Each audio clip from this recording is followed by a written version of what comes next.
The scream tore through the howling wind before vanishing into the darkness, and Quinn Vance knew in that instant that someone was about to die if he did not act fast. He had been riding through the mountain pass for hours, his leather duster pulled tight against the bitter February cold of 1887. The snowstorm had descended on the Black Hills with a fury that would have sent most men running for shelter. But Quinn had cattle missing from his ranch near White River, South Dakota, and he would be damned if he let them freeze to death in some gully while he sat warm by a fire. The wind shrieked between the pines, carrying snow so thick he could barely see his horse's ears, and the temperature had dropped so low that his breath crystallized in his beard. Then came that scream, high and terrified, cutting through nature's rage like a knife. Quinn pulled his mare to a halt, straining to hear over the storm. His heart hammered against his ribs as he dismounted, boots crunching through snow that was already knee-deep. He had to find whoever had made that sound, and he had to do it quickly. In weather like this, exposure would kill within the hour. "Hello?" he shouted into the darkness, his voice barely carrying 5 feet before the wind snatched it away. "Where are you?" Nothing. Only the storm's relentless howl. He took another step forward, and suddenly the ground beneath his feet disappeared. Quinn threw himself backward, landing hard on his back as chunks of snow and ice tumbled over the edge of what he now realized was a ravine. His pulse thundered in his ears as he crawled forward more carefully, peering over the precipice. The darkness below was absolute. A black mouth opened wide to swallow whatever fell into it. "Hello?" he called again, lying flat on his stomach now to distribute his weight. "Can you hear me?" This time, faintly, came a response. "Help, please! I am down here!" A woman's voice, thin with fear and cold. Quinn's mind raced through his options. He could not see how far down she had fallen, could not tell if she was injured, could not even be certain the edge would hold his weight if he tried to reach her. But he knew with absolute certainty that leaving her there meant leaving her to die. "Hold on!" he shouted. "I am coming down. Stay where you are and keep talking so I can find you." He scrambled back to his horse, a sturdy bay mare named Clementine who had seen him through more tight spots than he could count. His rope was coiled behind his saddle, 60 feet of braided hemp that he hoped to God would be long enough. His hands, already numb despite his gloves, fumbled with the knots as he secured one end around a thick pine tree growing near the ravine's edge. "What is your name?"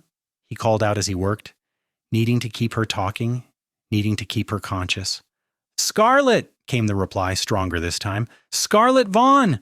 I cannot feel my legs."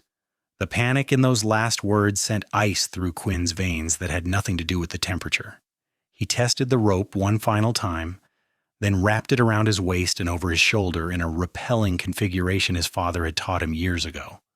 The old man had been a mountain man before settling down to raise cattle, and Quinn had learned young that rope work could mean the difference between life and death in wild country.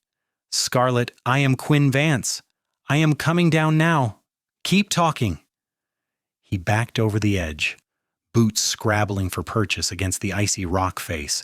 The rope bit into his shoulder even through his heavy coat, and the strain on his arms was immediate and brutal. Hand over hand. He lowered himself into the darkness, snow pelting his face, and the wind trying its best to tear him loose. His boots slipped twice, sending his heart into his throat, but he held on and kept descending. "I am so cold," Scarlett's voice drifted up from somewhere below. "I cannot stop shaking." "That is good," Quinn called back, though the effort of shouting while maintaining his grip sent pain shooting through his chest. "Shaking means your body is still fighting. Keep talking. Tell me how you got down here." "My horse," her voice cracked. "We were trying to get back to town before the storm got worse. Something spooked her and she threw me right over the edge. I do not know what happened to her." Quinn's boot finally found solid ground. He let go of the rope and immediately dropped to his knees, hands outstretched in the darkness. The ravine bottom was perhaps 15 feet wide, filled with deep snow and bordered by sheer rock walls on both sides. He could see almost nothing in the blackness, only vague shapes outlined against slightly less black surroundings. "Keep talking, I need to find you." "Here, I am here." He crawled toward her voice, and then his hand brushed against fabric. Scarlett gasped at the contact, and Quinn carefully felt his way up what seemed to be a heavy riding coat, then to her shoulders, then finally to her face. Even through his gloves, he could feel that her skin was like ice. "All right, I have got you now," he said, keeping his voice as calm as he could manage despite the urgency screaming through every nerve. "Can you move your legs at all?" "I think so. I could not feel them before, but now they are starting to hurt. Everything hurts." "Good. Hurting is better than nothing." He ran his hands carefully down her legs, checking for obvious breaks. She gasped when he touched her left ankle. "That is sprained or broken, but we will worry about that later. Right now, we need to get you out of this ravine before we both freeze to death. Can you hold on to me?" "I think so." Quinn shrugged out of his rope harness and worked quickly to fashion a new configuration, looping it under Scarlett's arms and around her back. His fingers were so numb now that he could barely feel what he was doing, working entirely by muscle memory and desperate hope. The knots had to be perfect. If they slipped while he was hauling her up, she would fall back down and he might not be able to get to her again. "This is going to hurt," he warned as he pulled the rope snug. "That ankle is not going to like being moved, but I need you to help me as much as you can. When I start pulling, you push with your good leg and try to keep yourself away from the rock face, understand?" "Yes." Her teeth were chattering so hard she could barely form the word. Quinn gripped the rope with both hands and started to climb. The added weight of another person made every foot an agony. His shoulders burned, his hands screamed in protest, and several times he felt his boots slip on the icy stone. But Scarlett pushed when he pulled, and inch by agonizing inch they made progress up the ravine wall. Halfway up, his right hand lost its grip. He slid down 3 feet before catching himself, the rope burning through his gloves and tearing skin from his palms.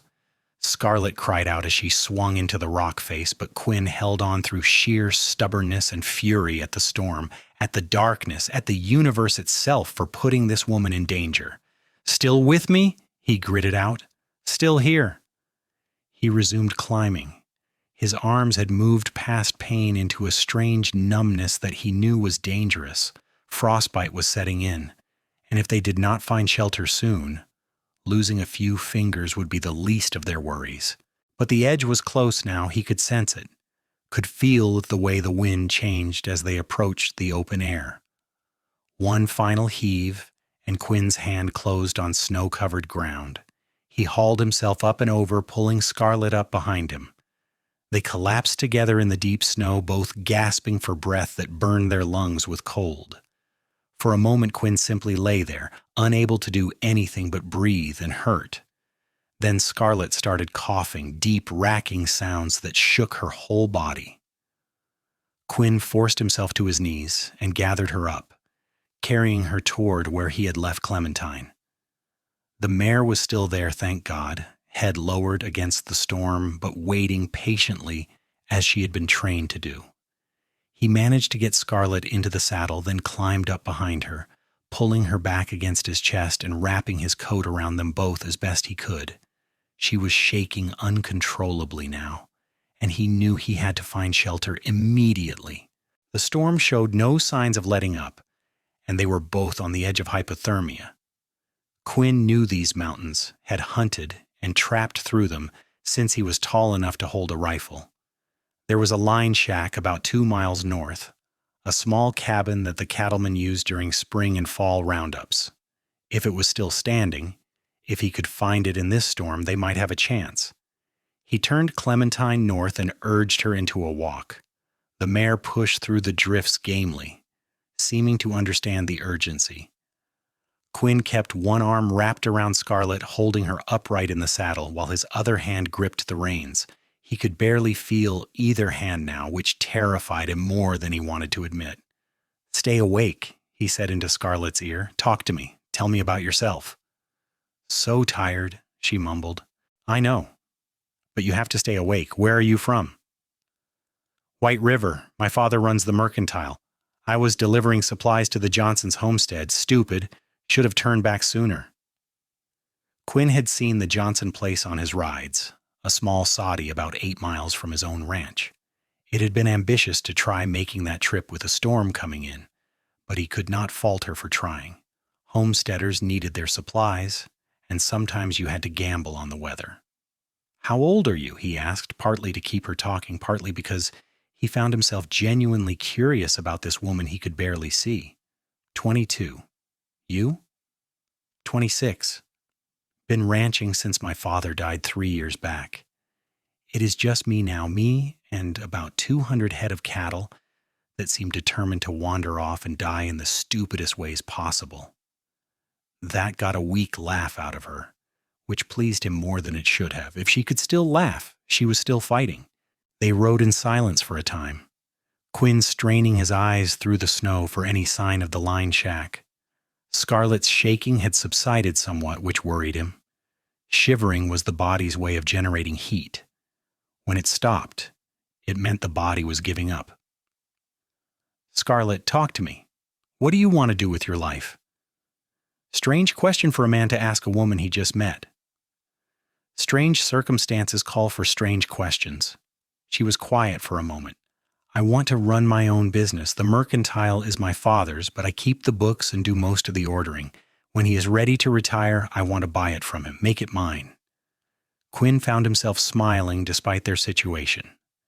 An independent woman with business sense was rare enough, and one willing to say it out loud was rarer still. Most women he knew were content to follow the path laid out for them by fathers and husbands, which was fine but never particularly interesting to talk to. "That is a fine ambition. You should do it." "Most men think women have no head for business." "Most men are fools." Another laugh, stronger this time. "I think I might like you, Quinn Vance." "Well, I just climbed down a ravine in a blizzard to save you, so I should hope so." Then through the swirling snow, Quinn saw it.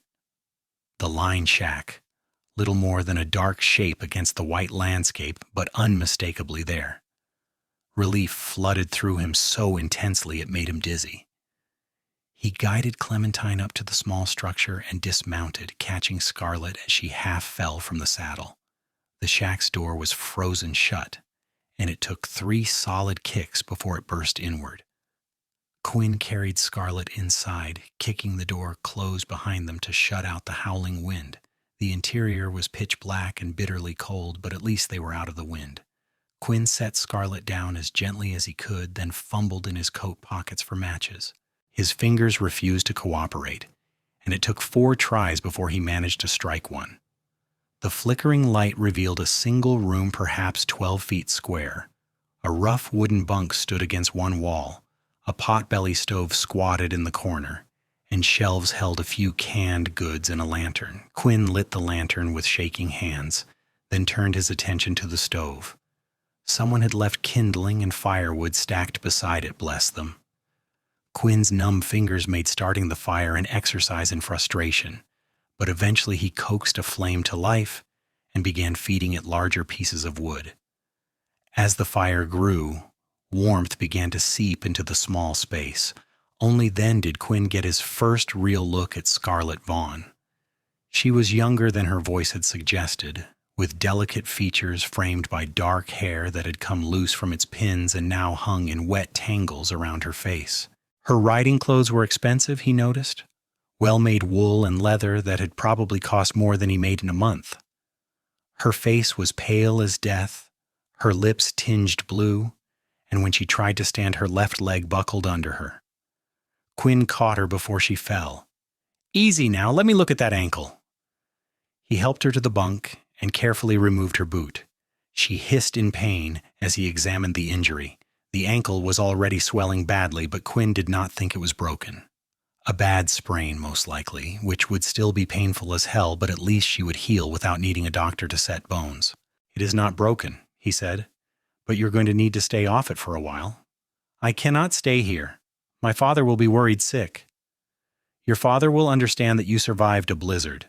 Come morning when the storm clears, I will ride for help. But right now we need to focus on not freezing to death. The fire was putting out good heat now, and Quinn moved to the shelves to see what supplies were available. 3 cans of beans, 1 of peaches, a tin of coffee, and a half-full bottle of whiskey. Not much, but enough to keep them going through the night. He turned back to find Scarlett struggling to remove her wet coat with hands that would not cooperate. Without thinking, Quinn moved to help her, easing the heavy garment off her shoulders. Her dress underneath was damp, but not soaked through, which was good. Wet clothes would kill as surely as the cold itself. "We need to get you warm," he said, moving to the bunk to shake out the blankets stored there. They were dusty and smelled of mouse, but they were dry. "Get under these and close to the stove. I'm going to see to my horse, then I will heat up some of those beans." "Your hands," Scarlett said suddenly. "Let me see your hands." Quinn looked down and realized his gloves were shredded, and blood from his torn palms had frozen to the leather. He had been so focused on getting them to safety that he had not even noticed. Scarlett reached out and carefully began peeling the gloves away. Quinn gritted his teeth against the pain as the leather came free, taking bits of skin with it. His palms were a mess of torn flesh and dried blood, the rope burn going deep. "You did this climbing," she said softly. "It was not a question. It will heal." "You could have died pulling me up?" "I did not." She looked up at him then, and in the lantern light her eyes were a striking shade of green. "Why did you do it? You did not know me. You could have ridden on and saved yourself." Quinn found he did not have a good answer for that. The truth was he had not really thought about it. Someone had needed help, and he had helped them. That was what people did in wild country, but looking at Scarlett now, seeing the wonder and confusion and gratitude warring in her expression, he realized she was asking something deeper. "Because the kind of man who would leave someone to die is not a man I want to be," he said finally. Scarlett held his gaze for a long moment, then nodded. "Thank you, Quinn Vance. I owe you my life." "You do not owe me anything. Now let me see to my horse before she freezes too." Going back out into the storm was one of the hardest things Quinn had ever done. The cold hit him like a physical blow after the relative warmth of the cabin, and for a moment he could not breathe. But Clementine had carried them to safety, and he would not leave her to suffer. He led the mare to the lean to attach to the shack's east side. It was not much, but it would break the worst of the wind. He unsaddled her, rubbed her down as best he could with his ruined hands, and left her with the saddle blanket draped over her back for extra warmth. There was no feed, but the horse would survive the night. When Quinn stumbled back inside, the warmth hit him so hard he nearly fell over. Scarlett was huddled under the blankets on the bunk, watching him with worried eyes. "You look half dead," she said. "Feel about 3/4 dead," Quinn admitted. He stripped off his wet coat and hung it near the stove to dry, then did the same with his hat. His shirt was damp with snow that had worked its way inside his collar, and he could feel exhaustion pulling at him like an undertow. But first, food. He opened one of the cans of beans and set it on top of the stove to warm, then poured whiskey over his torn palms and nearly bit through his lip to keep from shouting at the pain. The alcohol burned like liquid fire, but it would help prevent infection. "Let me wrap those," Scarlett said. She had recovered enough to sit up, and Quinn noticed she was shaking less now. He brought the whiskey bottle and the warming beans over to the bunk and sat down beside her. Scarlett tore strips from her petticoat and used them to bind his hands, her touch gentle and careful.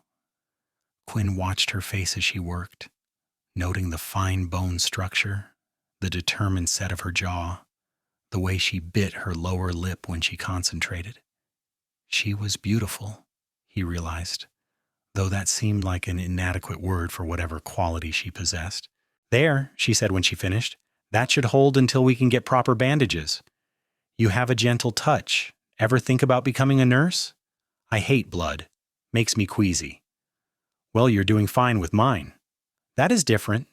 You earned those wounds saving me. The least I can do is dress them properly." They shared the can of beans, passing it back and forth and eating with their fingers since there were no utensils. It was not exactly a fine meal, but Quinn thought nothing had ever tasted better. The food and the warmth were bringing him back to life, chasing away the dangerous numbness that had been creeping through his body. "Tell me about your ranch," Scarlett said after they had finished eating. Quinn leaned back against the rough wooden wall, suddenly aware of how close they were sitting. The bunk was narrow, barely wide enough for two people, and their shoulders were nearly touching. "It is not much," he said. "About 800 acres in the valley south of White River. My father homesteaded it 20 years ago when this country was still mostly buffalo and Indians.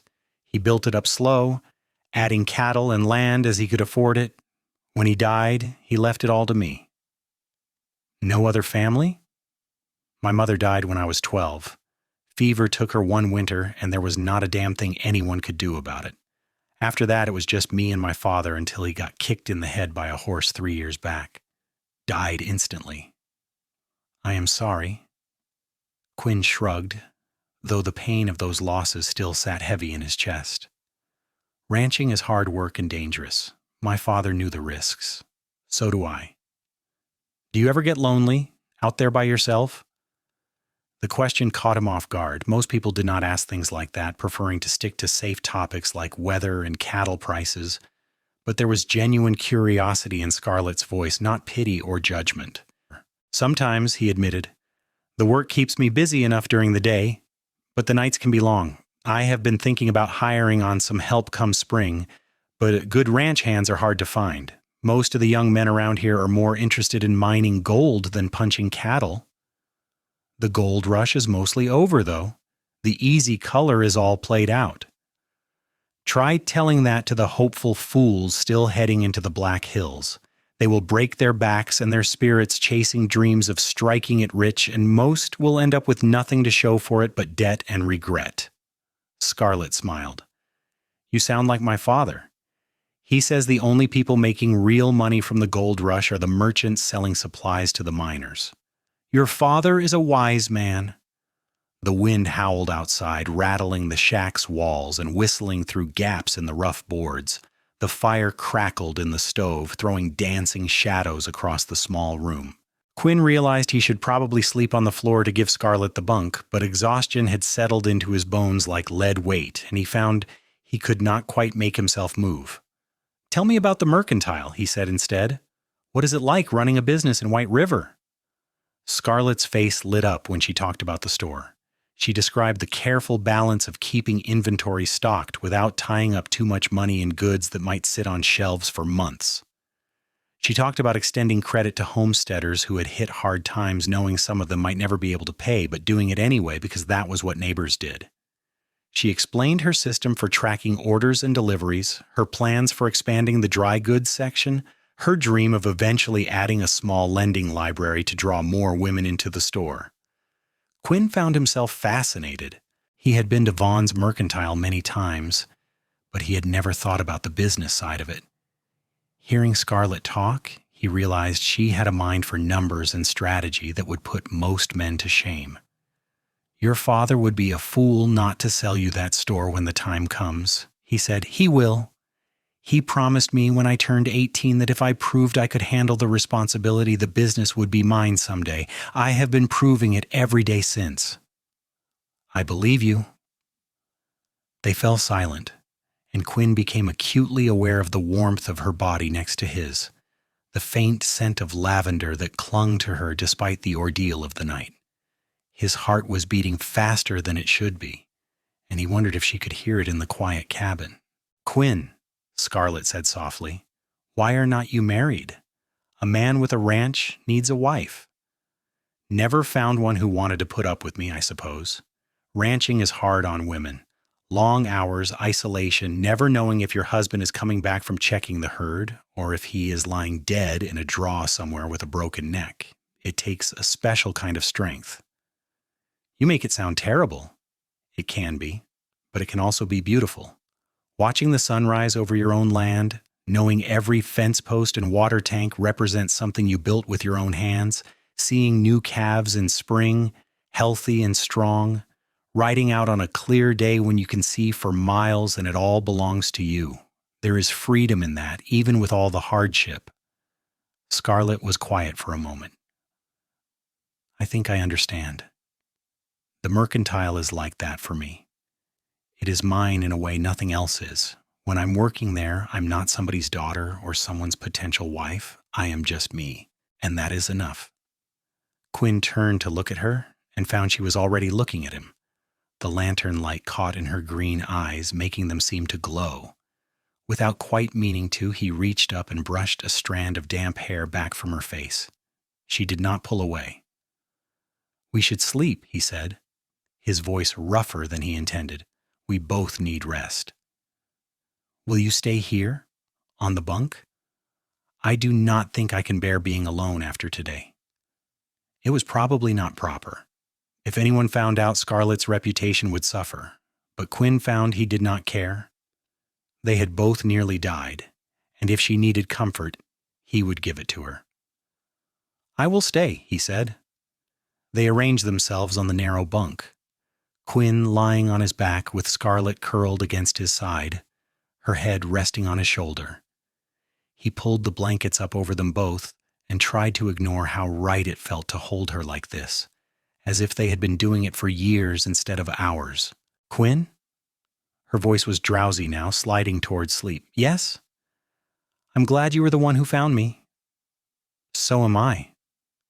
He felt her smile against his chest, and then her breathing evened out as sleep claimed her.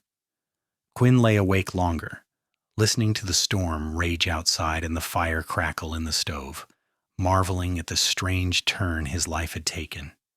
This morning he had set out to find lost cattle. Tonight he was lying in a line shack holding a woman he had just met, a woman who had already gotten under his skin in ways he did not quite understand. Eventually, exhaustion won out over his racing thoughts, and Quinn slept. He woke to pale gray light filtering through the gaps in the walls and the smell of coffee. Scarlett was no longer beside him, and for a moment panic seized his chest before he saw her sitting on a crate near the stove, carefully measuring grounds into a tin pot. "I did not mean to wake you," she said when she noticed he was watching her, "but I thought we could both use coffee." Quinn sat up, wincing at the stiffness in his shoulders and the pain in his hands. "How is your ankle?" "Hurts like hell, but I can put some weight on it if I'm careful. How are your hands?" "About the same." The storm had blown itself out during the night, and morning sun was breaking through the clouds. Quinn stood and looked out through the small window, assessing the conditions. The snow had stopped falling, but it had left behind drifts that would make travel difficult. The temperature had dropped even further overnight, cold enough to make his breath frost in the air despite the fire. "We should head for town," he said. "It will take a few hours in these drifts, but we can make it." Scarlett poured coffee into 2 tin cups and handed him one. "What about your cattle? The ones you were looking for?" "They will keep. You cannot. My father is probably organizing a search party as we speak." "Then we will meet them on the way. Can you ride?" "I think so, but Quinn, about last night. If anyone finds out we spent the night together alone..." "No one needs to know the details. We will say we both sheltered here from the storm and leave it at that. Your reputation will be fine." But even as he said it, Quinn felt a twist of something like disappointment in his chest. Part of him did not want to pretend last night had been nothing more than 2 strangers seeking shelter. Something had passed between them in the darkness of the ravine and the warmth of this cabin. Something that felt important and real. They drank their coffee in silence, both lost in their own thoughts. Finally, Quinn stood and retrieved their coats from where they had been drying by the stove. His was still damp in places, but it would do. He helped Scarlett into hers, careful of her injured ankle, then opened the door. The morning hit them with crystalline brightness, sun reflecting off endless white snow until it hurt to look at. The cold was brutal, stealing the breath from his lungs. Clementine was waiting in the lean-to, looking tired but unharmed. Quinn saddled her with clumsy, bandaged hands while Scarlett watched from the doorway. When he was finished, he lifted Scarlett into the saddle, trying to ignore how natural it felt to have his hands on her waist, how she seemed to fit perfectly against him when he climbed up behind her. They rode south toward White River at a walk, Clementine picking her way carefully through the deep drifts. The world had been transformed by the storm into something alien and beautiful, familiar landmarks buried under blankets of white. Smoke rose from distant chimneys, signs of other survivors who had weathered the blizzard. They had been riding for perhaps an hour when Quinn spotted riders coming toward them from the south. 6 men on horseback spread out in a search pattern. As they drew closer, Quinn recognized Thomas Vaughn in the lead, a stocky man with iron-gray hair and a face weathered by decades of frontier life. "Scarlett!" Thomas spurred his horse forward, closing the distance between them. "Thank God. We have been searching since first light." "I am all right, Father," Scarlett called back. "My horse threw me and I fell into a ravine. Mr. Vance here pulled me out and got me to shelter." Thomas pulled up beside them, his eyes taking in the scene with a merchant's eye for detail. Quinn saw the moment the older man noticed how closely he was holding Scarlett, saw the flicker of something that might have been concern or calculation. "Mr. Vance," Thomas said carefully, "I am in your debt. My daughter is everything to me." "No debt, sir. Anyone would have done the same. Not anyone would have gone down into a ravine during a blizzard at night. That took courage and skill." Thomas paused, then added with emphasis, "I am sure the whole town will want to thank you properly when we get back." Quinn understood the warning in those words. Whatever had happened between him and Scarlett, Thomas Vaughn wanted it known publicly that it had been a rescue, nothing more. That Quinn had been a gentleman, that everything was proper and above board. "It was nothing, sir. I'm just glad I was passing through when Miss Vaughn needed help." They rode back to White River in a group, the other searchers falling in around them. The town came into view around noon, a collection of wooden buildings clustered along the White River Valley. Smoke rose from dozens of chimneys, and people emerged from their homes to watch the procession pass. Word spread fast in a small town. By the time they reached the mercantile, half of White River seemed to have gathered in the street. Quinn helped Scarlett down from the saddle and tried to step back, but she caught his arm. "Thank you," she said quietly so only he could hear, "for everything." Then her father was there, taking her weight and helping her toward the store and the living quarters above it. A doctor pushed through the crowd, black bag in hand, following them inside. Quinn found himself standing alone in the street, suddenly aware of how he must look with his torn clothes, bloodied hands, and exhaustion-lined face. "You look like you could use a drink, son." Quinn turned to find Sheriff Robert Kane watching him with knowing eyes. Kane was an old-timer who had seen it all during his years keeping the peace in the Black Hills, and not much got past him. "I could use several," Quinn admitted. "Come on, first one is on me, and you can tell me the whole story." They walked to the Red River Saloon, and Quinn gave Kane an abbreviated version of events while nursing a whiskey that burned pleasantly down his throat. The sheriff listened without interrupting, then nodded when Quinn finished. "Hell of a thing, going down into a ravine in the dark. Could have killed yourself." "Did not, though." "No, you did not. Thomas Vaughn is a good man, and that daughter of his is smart as a whip. You did right by them." Kane paused, studying Quinn's face. "You planning to pursue that?" "Sir, do not play stupid with me, boy. I saw how you were holding her, and I saw how she was looking at you. I've been around long enough to recognize when something is starting between two people." Quinn turned his glass in his hands, watching the amber liquid catch the light. "That is up to Miss Vaughn, I expect, and her father. I am just a rancher with torn-up hands and a bunch of lost cattle. You are a man who risked his life to save hers. That counts for something, maybe everything." Kane knocked back his own drink and stood. "Get some rest, son. You have earned it." Quinn finished his whiskey and left the saloon, retrieving Clementine from where he had tied her outside. He should ride back to his ranch, check on his herd, get back to the normal routine of his life. But as he stood there in the cold afternoon sun, he found himself looking back at the mercantile, at the windows of the second-floor living quarters where Scarlett was presumably being fussed over by her father and the doctor. He wanted to see her again. The realization hit him with surprising force, not out of any sense of obligation or curiosity, but because in the few hours they had spent together, She had become important to him in a way he could not quite explain. But it was not his place to push. If Scarlett wanted to see him again, she would find a way to let him know. Until then, he had a ranch to run and cattle to find.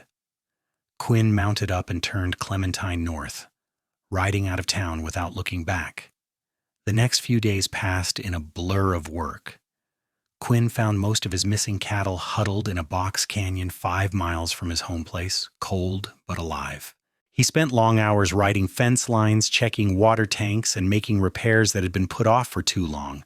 The work was good for him, giving his hands something to do and his mind less time to dwell on green eyes and quiet conversations in the dark. But at night, alone in his small ranch house, Quinn found his thoughts returning to Scarlett again and again. He wondered if her ankle was healing, if she was back at work in the mercantile, if she ever thought about him. It was foolish, he told himself. They had spent one night together under extreme circumstances. That did not mean anything. Still, he caught himself checking his reflection in the mirror more often, making sure his beard was trimmed and his hair combed, just in case he happened to need supplies from the mercantile. Just in case. A week after the storm, Quinn decided he did need supplies. Beans and coffee, certainly. Maybe some new gloves, since his old ones had been destroyed. The fact that these were things he could have done without for another month was beside the point. He rode into White River on a clear Saturday morning, telling himself he was being practical and not at all obvious. The mercantile was busy, several homesteaders and their wives doing their weekly shopping. Quinn tied Clementine to the rail and walked inside, his heart beating faster than he wanted to admit. Scarlett was behind the counter helping a customer measure fabric. She looked up when the bell over the door chimed, and for a moment their eyes met across the crowded store. Quinn saw surprise flash across her face, followed by something that might have been pleasure. She finished with her customer, and Quinn made his way to the counter, suddenly feeling like an awkward boy instead of a 26-year-old ranch owner. "Mr. Vance," Scarlett said formally, though there was warmth in her voice. "What can I help you with today?" "I need some supplies, beans, coffee, gloves if you have them." "Of course, how are your hands healing?" Quinn held them up. The bandages were gone now, replaced by new pink skin that was still tender but mending well. "Well enough. How is your ankle?" "Much better. The doctor says I should stay off it as much as possible, but customers do not wait for injuries to heal." She smiled, and Quinn felt something warm unfurl in his chest. "Wait here. I will get your supplies." She moved around the store with only a slight limp, gathering the items he had requested. Quinn watched her work, noting the efficient way she moved, the care she took in selecting good quality goods. She was wearing a practical dark skirt and white blouse with a blue vest, her hair pinned up in a simple style that somehow made her look even more beautiful than she had in the line shack. "That will be $3.40, she said when she returned to the counter with his goods. Quinn paid, their fingers brushing as she gave him his change. The contact sent electricity up his arm, and from the way Scarlett's eyes widened slightly, she felt it too. "Miss Vaughn," he said before he could lose his nerve, "would you do me the honor of allowing me to call on you? Properly, with your father's permission?" Scarlett's smile was like sunrise. "I would like that very much, Mr. Vance." "Quinn, please call me Quinn." "Only if you call me Scarlett." "Deal." A throat cleared behind him, and Quinn turned to find Thomas Vaughn standing in the doorway that led to the back rooms, his expression unreadable. "Mr. Vance, could I have a word?" Here it comes, Quinn thought. The rejection, the explanation that his daughter was too good for a struggling rancher, the polite but firm dismissal. He squared his shoulders and followed Thomas into the small office behind the counter. Thomas closed the door and gestured for Quinn to sit. The older man settled into his own chair behind a desk covered in ledgers and invoices, studying Quinn with the same careful attention he probably gave to his account books. "I am going to be direct with you, Mr. Vance," Thomas said. "I know what happened in that line shack." Quinn's blood ran cold. "Sir, I assure you nothing improper occurred. Miss Vaughn needed medical attention and warmth, and I provided both as a gentleman should. I believe you. I also believe that something did happen between you and my daughter, even if it was not physical. Scarlett has not been able to stop talking about you for the past week. She thinks I have not noticed, but a father sees these things. I apologize if I have caused any trouble. That was never my intention. You saved her life. That is not trouble, Mr. Vance. That is a debt I can never repay. Thomas leaned forward, his expression serious. But I need to know your intentions. My daughter is not some girl to be trifled with. She is smart, capable, and destined to run this business someday. If you are looking for a casual flirtation, I will ask you to walk away now and spare her the heartache. Quinn met the older man's gaze steadily. My intentions are entirely honorable, sir. I will not lie and say I know where this will lead, but I would like the chance to find out. With your permission and Scarlett's interest, I would like to court her properly. Thomas studied him for a long moment, then nodded. Fair enough. You may call on her on Sunday afternoons when the store is closed. We have supper at 6, and you are welcome to join us. But Mr. Vance, if you hurt her, there will be consequences. Am I clear? Crystal clear, sir, and I promise you the last thing I want to do is hurt her. Then we understand each other. Now get out of here before people start gossiping about you being in my office. Quinn left the mercantile feeling lighter than he had in days. He rode back to the ranch with a smile on his face, already thinking about Sunday. The week passed slowly. Quinn threw himself into work with renewed energy, fixing up the ranch house and making it presentable in ways he had never bothered with before. He cleaned, repaired loose boards, and even put up curtains he found in a trunk that had belonged to his mother. The place still looked like a working ranch house, rough and practical, but at least it was clean. Sunday finally arrived, clear and cold. Quinn dressed in his best clothes, a dark suit that he usually only wore to church and funerals. He shaved carefully, trimmed his hair as best he could without a barber, and polished his boots until they gleamed. Looking in the mirror, he hardly recognized the nervous man staring back at him. The ride to White River felt like it took forever. Quinn arrived at the mercantile at 2 p.m, as Thomas had suggested. He tied Clementine up and climbed the outside stairs that led to the living quarters above the store, his heart hammering against his ribs. Scarlett answered his knock, and Quinn forgot how to breathe. She was wearing a dress of deep blue that brought out the green in her eyes, her dark hair arranged in soft waves around her face. She was smiling, and the warmth in that smile made him feel 10 feet tall. Quinn, come in. The Vaughn living quarters were comfortable and well-appointed, a testament to the success of the mercantile. Thomas was sitting in a chair by the fire reading a newspaper. He looked up when Quinn entered and nodded greeting. Mr. Vance, good to see you. Thank you for having me, sir. Scarlett has been nervous all morning, worried you might not come. I told her a man like you keeps his word, but women worry regardless. Father, Scarlett's cheeks flushed pink. Thomas laughed and folded his newspaper. I will leave you 2 young people to talk. I have inventory to check in the store. Scarlett, keep the door open. When her father had gone, Scarlett gestured for Quinn to sit on the sofa. She settled beside him close enough that he could smell the faint scent of lavender that seemed to cling to her. I'm glad you came, she said. I have been thinking about today all week. So have I. Quinn, I need to ask you something. That night in the line shack when we were talking, did you mean what you said about me running the mercantile? Every word. You have a head for business and the drive to succeed. I meant it. Scarlett's smile was radiant. Most men would not say things like that to a woman. Most men think our place is in the home, having babies and keeping house. I am not most men. No, she agreed, you are not. They talked for hours, easy conversation that ranged from the practical to the philosophical. Quinn told her about his ranch, about the challenges of making a living from cattle in country that could be harsh and unforgiving. Scarlett talked about the mercantile, about her dreams of expanding the business, maybe even opening a second location someday. What about family? Quinn asked eventually. Is that something you want, or are you too focused on business? Scarlett was quiet for a moment, considering. I want both, she said finally. Is that selfish? To want a husband and children and also my own business, most women have to choose one or the other. I do not think it is selfish. I think it is ambitious, and there is nothing wrong with that. The right man would understand and support both sides of what you want. And are you the right man, Quinn Vance? The question hung in the air between them, weighted with possibility. Quinn knew this was a turning point, a moment that would shape everything that came after.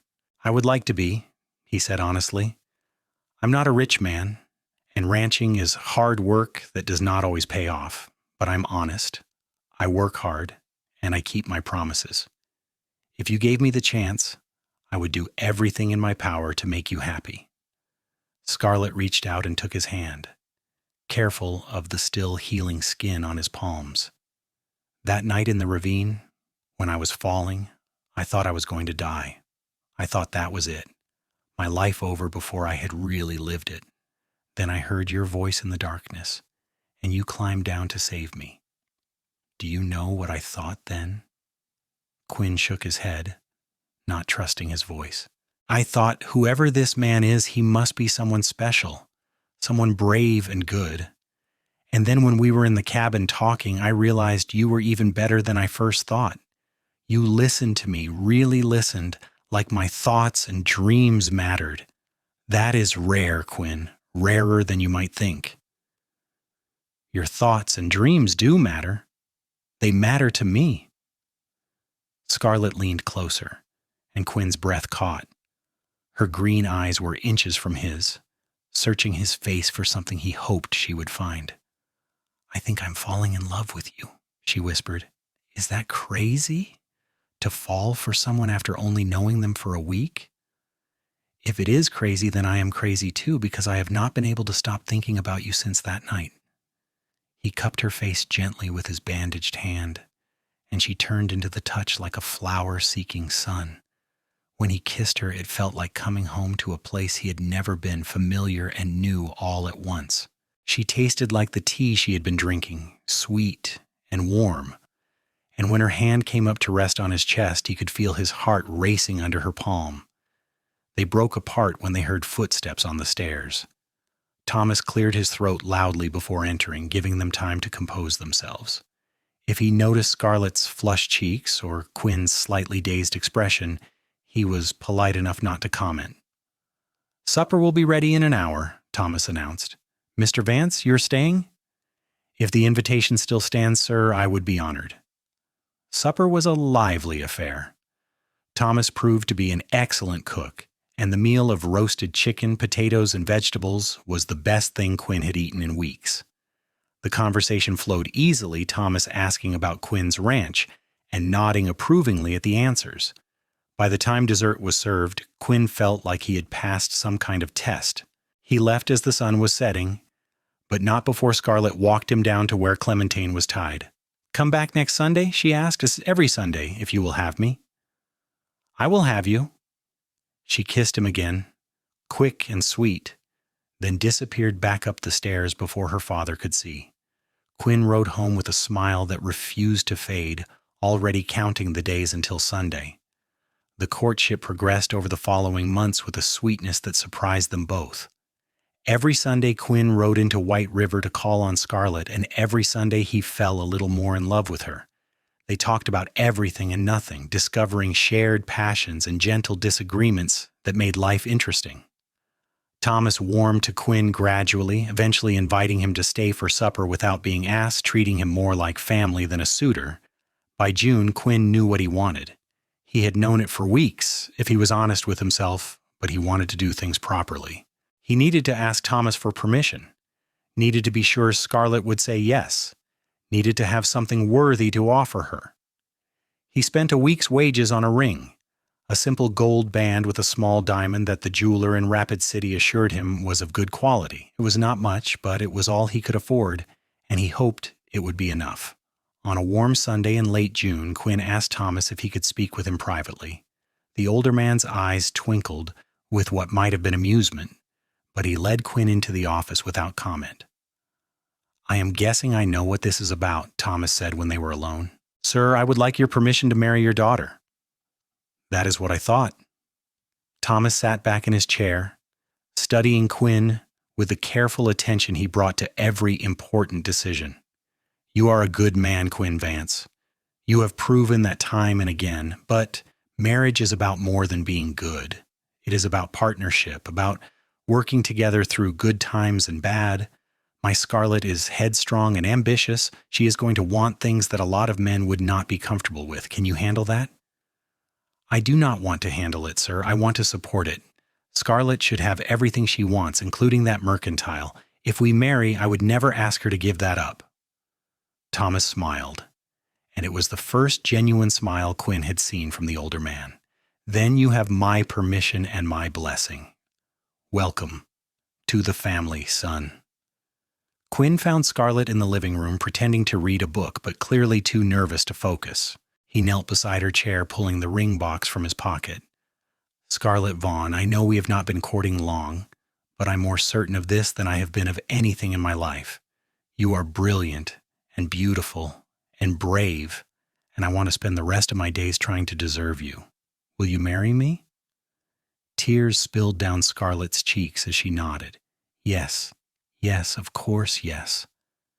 Quinn slipped the ring on her finger, and it fit perfectly. She pulled him up and kissed him, and Thomas discreetly left the room to give them privacy. "I love you," Scarlett said against his lips. "I have loved you since that night in the ravine when you climbed down to save me. I love you too, more than I knew it was possible to love someone." They were married in August, a simple ceremony in the White River Church with most of the town in attendance.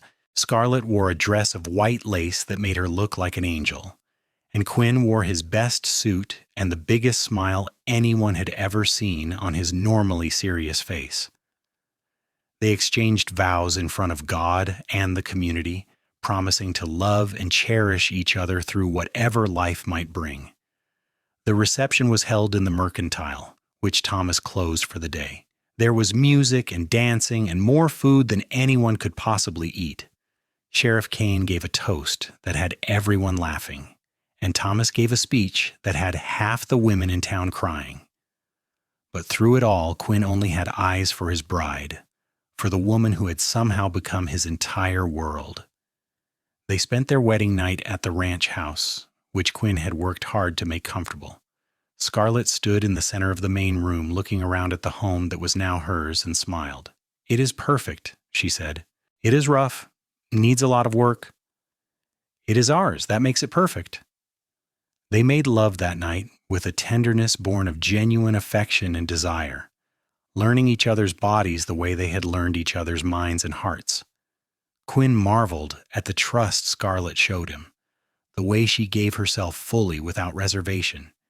He tried to be gentle despite his own need, tried to make it good for her, and when she cried out his name in pleasure, he felt like he had conquered the world. Afterward, lying tangled together in the darkness, Scarlett traced patterns on his chest with her fingertips. "What are you thinking, Quinn asked. "That I am the luckiest woman alive. If my horse had not thrown me, if you had not been riding through that pass, if you had not been brave enough to climb down into that ravine, we might never have met. I would have met you eventually. I shop at your father's mercantile. You know what I mean. Sometimes I think about what might have happened if things had been different, if you had ridden past or if I had died from the cold before you found me. It terrifies me to think how close we came to never having this." Quinn pulled her closer, pressing a kiss to the top of her head. "But we did have this. We do have this. And I'm going to spend every day of the rest of my life making sure you never regret saying yes to me. I could never regret you, Quinn Vance, never." They fell asleep wrapped in each other's arms, exhausted and happy and deeply in love. The first year of marriage brought adjustments for them both. Scarlett continued to help run the mercantile, riding into town 3 days a week to manage the books and handle ordering. The other days she spent at the ranch, learning the rhythms of ranch life and discovering she had a knack for raising chickens and maintaining a vegetable garden. Quinn hired on a ranch hand named Pete, a reliable older man who had worked cattle all his life, which gave him more time to spend with Scarlett. They learned to compromise and communicate, to talk through disagreements instead of letting resentment build. There were arguments, of course, passionate debates about money and plans in the future, but they always ended with understanding and often with laughter, because beneath any disagreement was the solid foundation of love and respect. As winter approached again, Quinn found himself thinking about the storm that had brought them together. One evening, sitting by the fire with Scarlett curled against his side, he mentioned it. "Do you ever think about that night? The storm? The ravine? All of it?" "All the time," Scarlett admitted. "Sometimes I wake up in the middle of the night and for a moment I'm back there, falling into the darkness. Then I feel you next to me and I remember that I am safe, that you saved me." "You saved me too, you know. This ranch was becoming a prison before I met you. All work and no joy. You brought light back into my life." Scarlett tilted her head up to kiss him. "We saved each other then, fair enough." In March, Scarlett discovered she was pregnant. The news sent Quinn into a state of joyful panic, suddenly seeing dangers everywhere and wanting to wrap Scarlett in cotton wool to keep her safe. She tolerated his hovering for about a week before sitting him down for a firm conversation about the difference between caring and smothering. "Women have been having babies since the beginning of time," she pointed out. "I am not made of glass. I can still work, still ride into town, still live my life. But what if something happens? What if you fall or get sick? Or then we will deal with it together the same way we deal with everything. Quinn, you cannot protect me from the whole world. You just have to trust that I will be careful and that we will be all right." He tried. It was hard watching her continue to work in the mercantile, seeing her lift things he thought were too heavy, worrying every time she seemed tired or pale. But Scarlett was strong and healthy, and the pregnancy progressed without incident. In October, on a crisp autumn evening when the leaves were turning gold, Scarlett went into labor.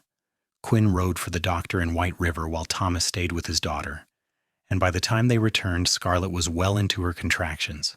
The labor was long and hard, lasting through the night and into the next day. Quinn paced the living room of their ranch house, listening to Scarlett's cries from the bedroom and feeling more helpless than he ever had in his life. Finally, as the sun was setting on the second day, Quinn heard a new sound, a baby's cry, thin and reedy but unmistakably alive. He burst into the bedroom to find Scarlett exhausted but smiling, holding a tiny bundle wrapped in blankets. "Meet your son," she said. Quinn approached slowly, almost afraid to get too close. He had handled newborn calves and foals, but this was different. This was his child, his and Scarlett's, a living miracle they had created together. The baby had a shock of dark hair and eyes that would probably turn out to be like his mother's. He was tiny and perfect, with miniature fingers that wrapped around Quinn's thumb when he offered it. "He is beautiful," Quinn whispered. "He is. What should we name him?" They had discussed names but never settled on one, too superstitious to choose before the baby was safely born. Now Quinn thought about his father, about the man who had taught him everything he knew about ranching and honor and being a good man. "What about James, after my father?" Scarlett smiled. "James Quinn Vance, I like it."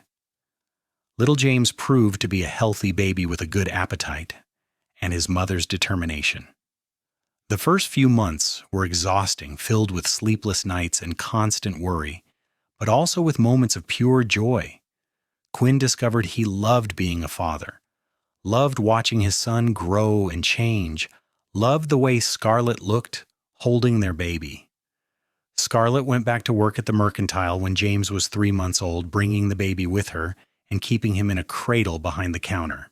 Customers cooed over him and offered advice, and Scarlett navigated motherhood and business ownership with the same capable efficiency she brought to everything. By the time James was a year old, Thomas Vaughn announced his retirement. True to his word, he sold the mercantile to Scarlett for a fair price, financing the loan himself so she could afford it. The day Scarlett put up the new sign reading Vaughn and Vance Mercantile was one of the proudest of her life. Quinn threw himself into supporting her dream, taking on more of the childcare responsibilities so she could focus on the business. He would bring James into town on the days Scarlett was working, and father and son would make the rounds of White River while Scarlett managed the store. It was not a traditional arrangement, but it worked for them, and that was all that mattered. The years passed in a blur of seasons and growth. James grew into a sturdy boy with his mother's green eyes and his father's quiet determination. When he was 3, Scarlett became pregnant again, and this time, the pregnancy was easier. She knew what to expect, and Quinn had learned not to panic at every little thing. Their daughter was born on a warm May morning, arriving so quickly there was barely time to fetch the doctor. Scarlett labored for only a few hours before the baby girl slipped into the world, screaming her displeasure at the sudden cold and brightness. They named her Clara, after Scarlett's mother, who had died when Scarlett was young. Clara was different from James from the start, more demanding and vocal, insisting on attention and affection. Quinn fell in love with her immediately, charmed by her imperious nature and the way she wrapped him around her tiny finger within days of being born. The ranch prospered as Quinn expanded his herd and improved his grazing lands. The mercantile thrived under Scarlett's management, becoming the most successful store in White River. They were not rich by any means, but they were comfortable, with enough money to meet their needs and save for the future. On their 5th wedding anniversary, Quinn took Scarlett back to the line shack where they had weathered the storm. It was summer now, warm and green, nothing like that frozen night that had brought them together. They brought a picnic lunch and spent the afternoon sitting in the shade, watching their children play in the meadow nearby. "Do you ever regret it?" Quinn asked. "Marrying me, I mean, taking on a ranch and a rancher when you could have had an easier life?" Scarlett looked at him like he was crazy. "Regret you? Quinn, you are the best thing that ever happened to me. Yes, life is hard sometimes. Yes, ranching is work and business is stressful and raising children is exhausting, but I would rather have one hard day with you than 1,000 easy days without you." "I feel the same way. You made me whole, Scarlett. Before you, I was just going through the motions. You gave me purpose, gave me a reason to build something more than just a ranch. You gave me a family." They kissed in the shade of the line shack, surrounded by wildflowers and the laughter of their children, and Quinn thought about how a single moment of courage in a snowstorm had led to this perfect life. More years passed. James grew tall and strong, showing an aptitude for ranching that made Quinn's heart swell with pride. Clara proved to have her mother's head for business, often accompanying Scarlett to the mercantile and asking astute questions about inventory and pricing. Quinn and Scarlett added 2 more children to their family, another son named Daniel, and finally a daughter named Sarah, and the ranch house rang with noise and life. Thomas Vaughn passed away peacefully in his sleep when James was 10, leaving behind a legacy of fairness and hard work. The whole town mourned him, but none more than Scarlett, who had lost her last parent. Quinn held her through her grief, offering strength and comfort the way she had always done for him. The mercantile continued to thrive, and eventually James expressed interest in learning the business side alongside the ranching. Scarlett began teaching him bookkeeping and ordering, pleased to have an heir who appreciated both sides of the family's enterprises. Clara, meanwhile, spent every moment she could at the ranch, riding horses and helping Quinn with the cattle. "We seem to have switched children," Scarlett joked one evening when Clara came home covered in mud from helping Quinn dig out a water tank. "Not switched," Quinn corrected. "Just given them the freedom to find their own paths. James loves ranching, but he also loves the business side. Clara loves business, but she also loves the land. They are getting the best of both of us." Scarlett smiled and kissed him. "You are a wise man, Quinn Vance." "I married you, did I not? That makes me wise by default." Their 20th wedding anniversary arrived in late summer, and their children planned a surprise party at the ranch. Friends and neighbors gathered to celebrate, and Sheriff Kane, now retired but still sharp as ever, gave another toast that had everyone laughing. 20 years ago, Kane said, raising his glass, a stubborn cowboy climbed down into a ravine during a blizzard to save a woman he had never met.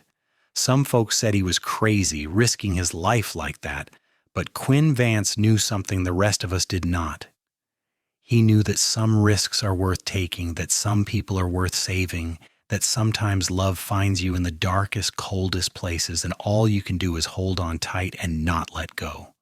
So here is to Quinn and Scarlett Vance, who proved that courage and love can overcome anything. May they have 20 more years of happiness and 20 more after that. The crowd cheered and drank, and Quinn pulled Scarlett into his arms, kissing her in front of God and everyone. She laughed against his lips, young and joyful despite the 20 years and 4 children, and Quinn felt the same surge of love he had felt that first night in the line shack. "I love you," he whispered in her ear. "I love you too. Forever." The years continued to pass, bringing grandchildren and new challenges and joys. James married a sweet girl from town and took over the day-to-day running of the ranch, allowing Quinn to step back and enjoy a slower pace. Clara married a banker from Rapid City but continued to help manage the mercantile, proving that a woman could have both a career and a family if she was determined enough. Quinn and Scarlett grew old together, their hair turning gray and their bodies slowing down, but their love never diminishing. They spent their days working side by side, their evenings sitting on the porch watching the sunset, their nights wrapped in each other's arms, the way they had been since that first cold night in the line shack. On a warm evening in late summer, when Quinn was 62 and Scarlett was 58, they rode out to visit the ravine where it had all begun. The spot had become something of a pilgrimage for them over the years, a place to return to and remember how their story started. They sat on the edge, legs dangling over the side, looking down into the rocky depth that had almost claimed Scarlett's life so many years ago. "Do you remember being afraid?" Quinn asked. "Terrified," Scarlett admitted. "I thought I was going to die alone in the dark. Then I heard your voice calling down to me, and I thought, maybe I would be all right after all. You gave me hope, Quinn. You gave me everything." "You gave me just as much. More, even. You gave me a reason to be more than just a rancher scratching out a living. You gave me love and family and purpose. Everything good in my life started the night I found you." Scarlett leaned her head on his shoulder, and they sat in comfortable silence as the sun painted the sky in shades of orange and gold. Below them, the ravine was dark and mysterious, a reminder of how close they had come to never having this life together. "Promise me something," Scarlett said quietly. "Anything. Promise me that when our time comes, we will go together. I cannot imagine this world without you in it." Quinn kissed the top of her head, breathing in the lavender scent that still clung to her after all these years. "I cannot promise we will die at the same moment, but I can promise that my love for you will not end with death. Wherever I go, whatever comes after this life, I will find you, just like I found you in that ravine. And I will be waiting for you just like I waited in the darkness knowing you would come." They rode back to the ranch as the stars came out, surrounded by the land they had built their life on, secure in the knowledge that their love had been worth every risk, every hardship, every moment of fear and uncertainty. Quinn and Scarlett Vance lived out their days in White River, South Dakota, surrounded by children and grandchildren and great-grandchildren who all knew the story of how their love began. The tale of the cowboy who climbed into a ravine during a snowstorm to save a woman he had never met became legend in the town, told and retold until it took on the quality of myth. But to Quinn and Scarlett, it was simply the truth of how they found each other in the darkness and chose to hold on tight, building a life together that was richer and fuller than either could have imagined alone. They proved that sometimes the greatest love stories begin with a single act of courage, a willingness to risk everything for someone you have never met, trusting that the universe knows what it is doing when it puts two people in the same place at the same time. Years later, when Quinn was 75, he fell ill with pneumonia. The doctor came and went, shaking his head and offering little hope. Scarlett refused to leave his side. holding his hand through the fever and the chills just as he had held hers through the cold of that long-ago night. "I am not ready," Quinn whispered when he was lucid enough to speak. "I am not ready to leave you." "Then do not leave," Scarlett said fiercely, tears streaming down her face. "Stay with me. Keep fighting. We have more sunsets to watch, more grandchildren to meet. Stay." And miraculously, he did. Whether it was stubbornness or love or sheer force of will, Quinn fought his way back from the edge of death. The recovery was long and difficult, but Scarlett was there every step of the way, encouraging him, supporting him, refusing to let him give up. When he was finally strong enough to walk outside again, Quinn found that Scarlett had planted a garden visible from the porch, filled with wildflowers like those that had surrounded the line shack that summer day so many years ago. She had done it while he was sick, she explained, wanting him to have something beautiful to look at during his recovery. "You never stop surprising me," Quinn said, pulling her close. "Good. Life would be boring otherwise." They lived 7 more years after that. 7 years filled with love and laughter and the continued growth of their family. When Quinn finally passed peacefully in his sleep at 82, Scarlett held his hand and told him she loved him one last time. She felt the moment his spirit left, felt the sudden absence of the presence that had been her constant companion for more than half her life. True to his promise, Quinn had found her in the darkness and never let go.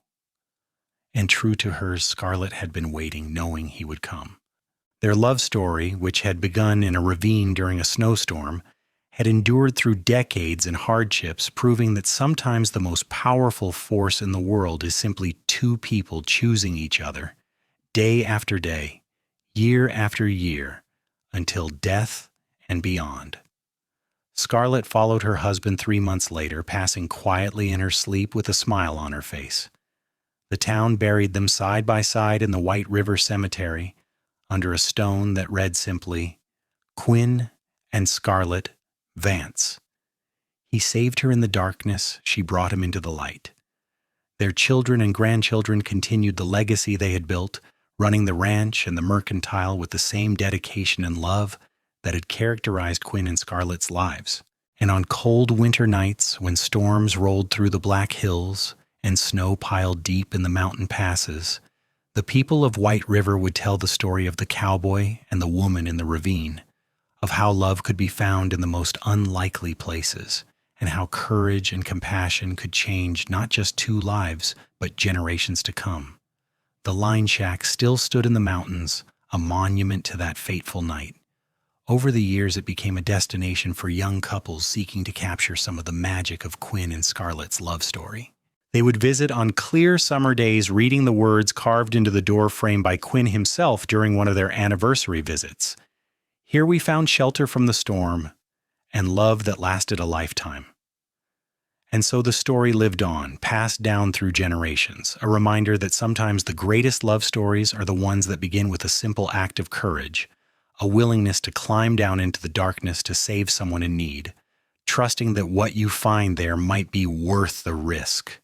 Quinn and Scarlett Vance had proven that love could flourish in the harshest conditions, that partnership built on respect and admiration could weather any storm, and that sometimes the person you were meant to find was waiting for you in the most unexpected places, in the depths of a ravine during a blizzard, calling out for help in the darkness. Their love had been a beacon for all who knew them, proof that the best things in life were worth fighting for, worth risking everything to achieve. And in the end, that was the true legacy they left behind.